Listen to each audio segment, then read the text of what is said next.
ఉస్మానియా యూనివర్సిటీలో విద్యార్థి సంఘాల ఎన్నికలు నిర్వహించాలని పూర్వ విద్యార్థి మెదక్ మాజీ ఎమ్మెల్యే శశిధర్ రెడ్డి అన్నారు.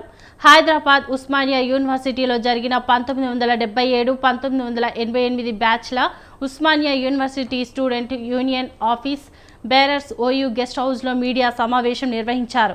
ఓయూ నూతన వీసీ ఎం కుమార్ను కలిసి శుభాకాంక్షలు తెలిపి ఓయూలో సమస్యలు తమ వంతుగా పరిష్కరిస్తామని హామీ ఇచ్చినట్లు తెలిపారు. ఓయూలో చివరిసారిగా 1985లో విద్యార్థి సంఘం ఎన్నికలు జరిగాయని చెప్పారు.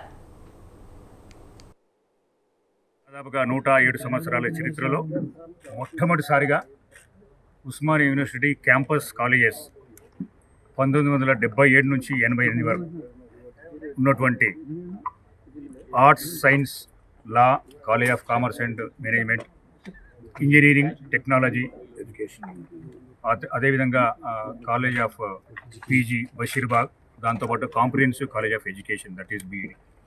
ఇన్ని కళాశాలకు సంబంధించినటువంటి ఎలక్టెడ్ విద్యార్థుల ద్వారా ప్రత్యక్షంగా ఎన్నుకోబడిన విద్యార్థి సంఘ అధ్యక్షుల నుంచి కార్యదర్శుల వరకు దాదాపుగా 280 మంది విద్యార్థి నాయకులు ఉన్నారు.